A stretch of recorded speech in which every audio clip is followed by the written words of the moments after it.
So what's up? This is BSP here.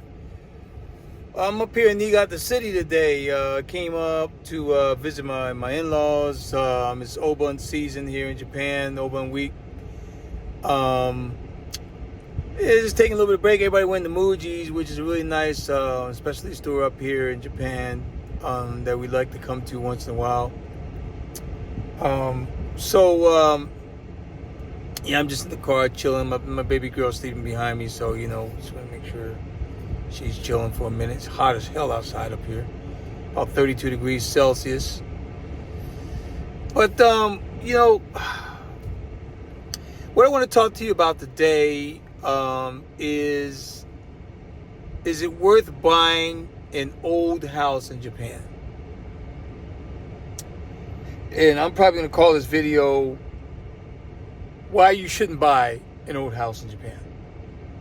So see, there you go. So I already asked the question, and I already going to answer the reason. We'll tell you the reason why you shouldn't buy. So you see a lot of people out there talking about, yeah, I bought an old house in Japan. I'm happy. I did this. I did that. I did all the other. Right. Well, yes, there's over 8 million empty homes in Japan, and yes, these homes are cheap. And yes, they need some TLC. But what I recommend to people is this. Well, here's what I recommend you do. And I'm going to explain why. I recommend that you buy the house on the land and then tear the house down. Yes, tear it down or retrofit it or whatever you feel as you need. But I'm tearing it down. Because these old homes that you think were made so well are not made as well as you think.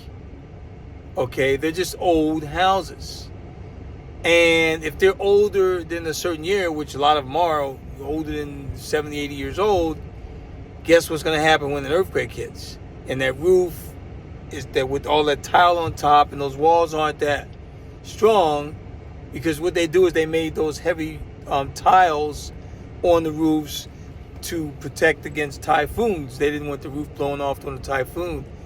But if an earthquake hits, you're in a different spot, because that house is going to fall down and it's going to fall right on you. That roof it's going to move till a little bit like that, and within seconds it's down. So you could be in your kitchen cooking dinner or something, and your kids could be playing in the living room, and all of a sudden the earthquake kit starts shaking violently. You're not even going to have a chance to get out of the kitchen. Your kids will be dead. You'll be dead or crushed, whatever the case may be.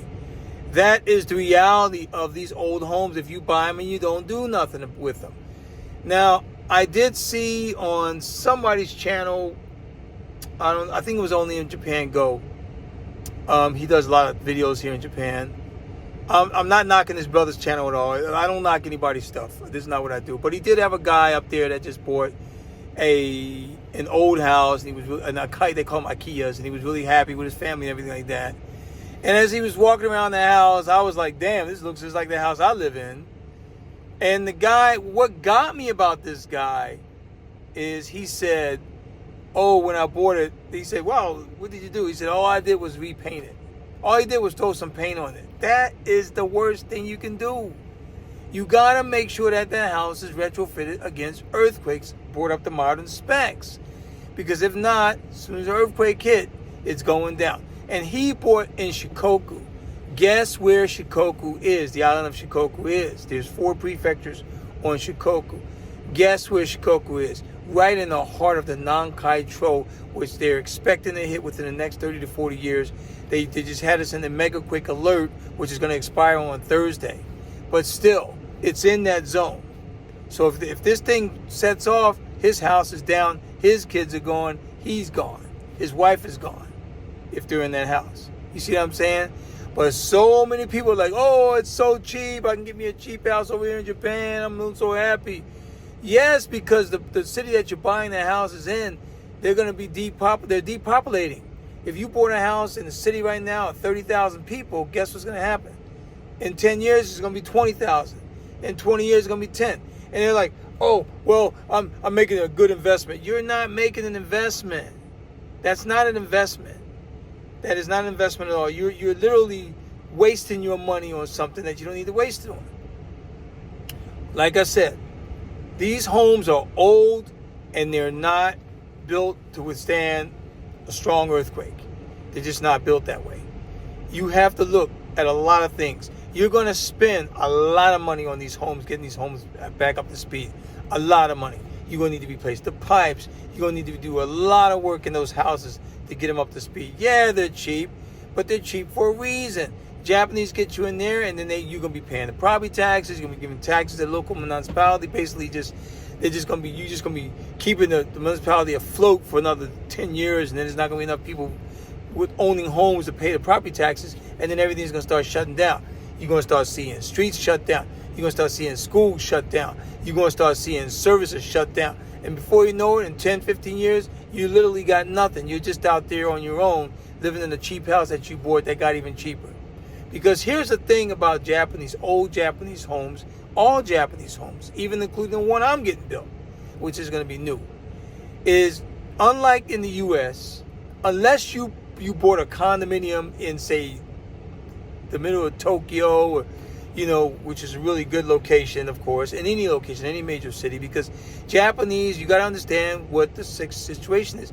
Japanese love convenience. They love convenience. They love living near train stations. A lot of people in the major cities don't have cars, so they want to live near a station where all they got to do is get one line to work. They don't like all this Norikai shit, where they got Norikai means transfer. We got to go from station A to station B, transfer to station B to station C, transfer to station C to station D. They want a straight shot, 4 or 5 station. They don't even care if it's 10 stations, as long as it's on the same line. They get off, they walk upstairs, they're in their office. That's what they really want. So that's why those condominiums in those areas are pretty damn expensive. But when you're looking at buying these houses, these old ass houses, like I said, they're not going to be worth nothing. Homes in Japan generally depreciate. Unlike the United States where they appreciate, they depreciate in value. So even myself, like I said, I'm getting my house built. Oh, it's going to be a nice home. It's going to last for a long time. But I'm not worried about what the value is going to be 20 years from now, because I'm not planning on selling the house anyway. I'm going to just live there as long as I can, and my family's going to live there. And then what happens with homes like this in modern times in Japan, you build you a nice home first, and then say in about 20 or 30 years you get it redone. Like you might get it repainted, you might get like the tile redone, or you're doing some roof work, whatever the case may be. But you just kind of make sure that it's all renewed. It's basically it's just a big time renewal project is what it is. Or you tearing a house down and you build another home with a different design. That is the way it works in Japan. And then of course you renew it, you tear down and rebuild. Your home is worth more than now, because you got a new home, and then it starts the devaluation process all over again. But these older homes have already been to the point that where the devalue is so much it doesn't even make any sense for you to invest in it. We'll see what happened. I'll give you an example with the cost of all this. So we not inherited, but my father-in-law signed over the house that he had in the city that we're building our house in now to us last August, September time frame. And that house, we had it tore down. It only cost me about, I'd say, $12,000-$13,000 to tear that house down. That was it. That's all it would cost. It wouldn't cost you that much to tear the homes down. You just get to set up. They'll tear it down for you, and then after that, they bill you and you pay the bill. And the land next to the land that was owned by my father-in-law, I bought that land. It only cost me $10,000 to buy that land. So altogether, before I even started getting that house set up, I only spent like $23,000 getting the house in the old land tore down and buying new land, and now I'm getting my new house built. So that's what it was going to take. So like I said, you come in, you see yourself, you buy an old house, spend the 20 G's or something to tear it down, and then just build up something nice and new. That's what you do. That's going to protect you and your family against earthquakes. Don't come in here and buying this old shit. It's just not. It's they built used. They don't build them make them like they used to. It's not like it is in the States. In the States, it was different. They have some really stately mansions that were really built really well. But even those stately mansions that were built well, like in Philadelphia, New York, D.C., those places where they got the big stone facades and whatnot, and Chestnut Hills and everything like the case Queens, the case may be. Even if those homes aren't taken care of, guess what? You're going to have some serious problems with those homes too. You get some rotting wood in place you don't need to be rotting, things of that nature. Homes need TLC. And these homes that these people are bragging about buying in Japan, they haven't had any TLC. They haven't had any TLC in a long time. So when you walk in, you're going to see a lot more than spider webs and beehives and up in that house. You're going to see a lot more than that you're going to take care of, is what I'm saying. So what you need to do is you really need to sit down and you really need to look at all the numbers and see if it's really worth it. Now, I know a lot of people are getting desperate, right? They want to say that they own a home because they really do want to buy a home. All right, I know people getting desperate out there.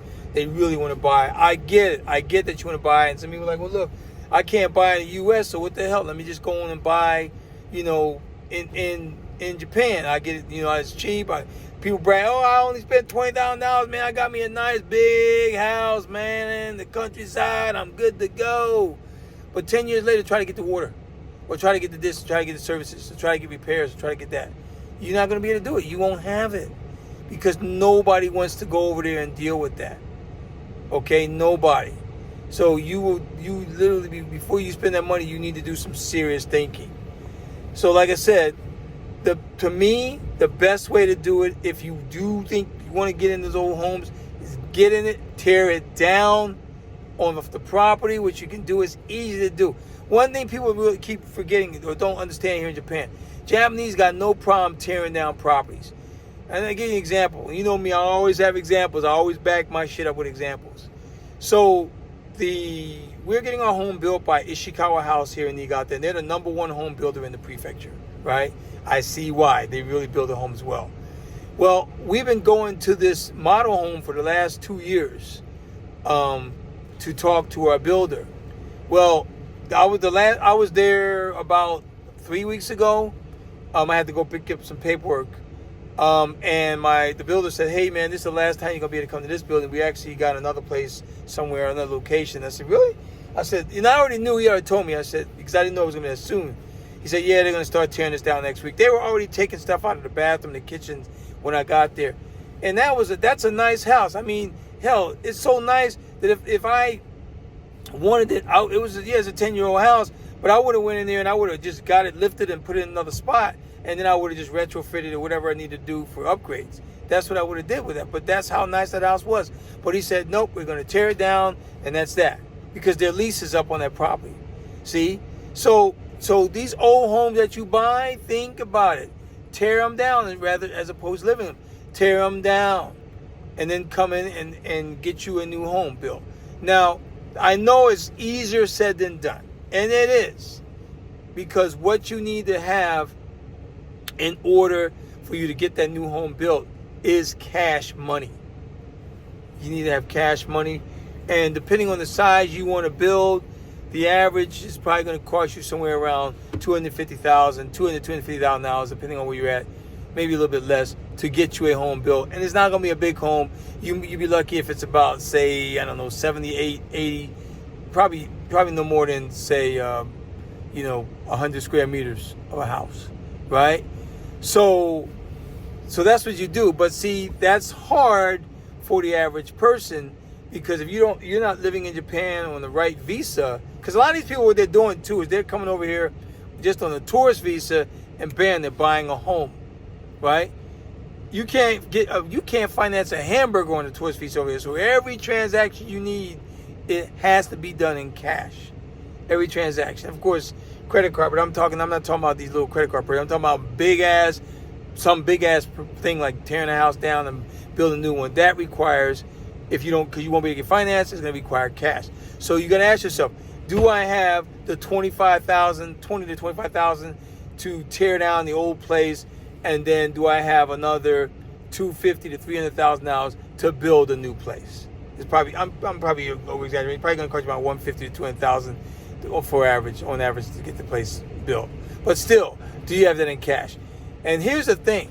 I would not do that in cash because remember what I just told you at the beginning of the video. Houses here are depreciating items. They depreciate just like cars. Not as fast as cars, but they depreciate in value. So you do not want to go ahead and throw $150,000 into a new home here in Japan. The best case would be to finance. That's what I'm doing my home. I'm financing my home. I wouldn't throw all the cash in there. No. To me, that I have the cash to get my home built. I can just pay cash for the build. But to me, that's not the wise thing to do. My money needs to be working for me, not me working for my money. You see what I'm saying? I'm not going to throw my money all in something that's depreciating like that. And another thing I want to tell you too, while I'm talking about these homes here in Japan, when it comes to getting a new home built, what I love about Japan is my mortgage payment, which I don't have to pay until my home gets built, of course, till it gets completed, is going to also include life insurance. Yes, life insurance. In America, your home is homeowners insurance. You know, your house burned down or something like that. You get it replaced, whatever. Keep in mind, it's got to burn down. They don't give a damn if your house gets destroyed in an earthquake or this, that, the other. You flood insurance, you got to get separate flood insurance. Earthquake insurance, you got to get separate earthquake insurance. When we lived in Washington State, we had our homeowners insurance, but we also got what they call umbrella insurance, just in case somebody slipped and bust their ass on my property. And we also got earthquake insurance too, because that was in an earthquake zone. See what I'm saying? But what we didn't have with that whole setup was life insurance. Of course, I have my own life insurance to cover the mortgage, to cover the amount of the mortgage and the loan and everything like that. To pay that way, my wife could have paid that off back in the day, and then she wouldn't lose the house. Well, I don't have to worry about that here in Japan, because when you do a mortgage in Japan, they also include life insurance. And then you're just making your payments on all that. See, that's the beautiful thing. That way, if something happens to me or like another husband that's in the same boat, then guess what? Boom, the house is paid off. So that's why Japanese don't lose their homes just because somebody passed away like they do in the States. See, so that's a big thing. So you need to look at all those parameters when you're looking at purchasing homes here in Japan. You need to look at all parameters. Yeah, we got all these builders: Sekisui House, Daiwa House, Ishikawa House. You have a lot of builders over here that are pretty damn good. But the reason why we went with Ishikawa House, because the price that they are more affordable, because they don't waste a lot of their money. They don't do a lot of advertising. So like Sekisui House, Daiwa House Group, they do a lot of advertising, and guess what? The customers end up paying for that advertising. That's why their homes cost a little bit more to build. See? So it's something that for you to think about. But no. Like with this brother's basketball player, the Dikembe Mutombo. No. Remember with the finger?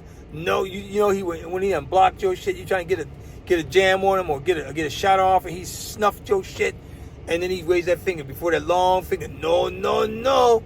I would not buy an old house in Japan. I wouldn't. Now, you're going to get some people up here saying, well, I bought an old house, and I love it, I did this, I did that, and they're going to say what they want to say, and I'm not dishing them for doing that. Like I said, I'm only talking about my experience, what I see in Japan, how things work. And trust me, I know how loans work, I know how things work over here, because I'm in the middle of building a home, so I can talk the talk, and I'm walking the walk, building my home. So, yeah, you'll get some people up here saying, hey, I had a really good experience. My house is good. It's solid. It's earthquake proof, blah, blah, blah, blah. Great. But keep in mind, that is not the majority of those Akiyas out there waiting to get bought. That is not the majority of those houses. Now, another reason you need to do, if you are going to buy an Akiya, you need to understand the community first. You need to know what kind of community you're getting in. Westerners have a tendency to just drop their asses off in the community, and they don't know crap about what's going on. And then before you know it, they're living in a ghost house. They're like, oh my God, yeah, so-and-so hung himself over here, and such died over there, and they were nice people, but you're picking up that bad karma. And also, too, in Japan, you need to understand the ceremony. You need to know how they have to spread salt in 4 corners around the property, around your house. You have to get the Shinto priest out there to cleanse the home. That way, your health will be good. You protect against disasters, things like that. You need to understand how these things work in Japan. You just don't move your ass in the house without doing anything. Like a lot of people in my country, America, they don't have a clue about nothing, about no feng shui, about like how to protect their homes or nothing. They just think, oh yeah, I'm good, and that's it. And then they wonder why the shit's all messed up. Like why is the flooring off, or why it's brand new, but why this broke or why that broke.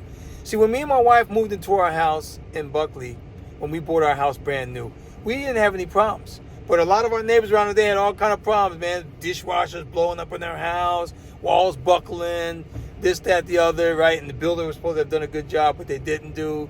So, because we went ahead and did the ceremony, we put the salt around our house. We went to the temple to grab and some good luck stuff for our home and brought it back, things of that nature. That's what we do, and our house was pretty good. See, so you may not believe in doing these type of things, but you should, because it's going to benefit you and your family. All right?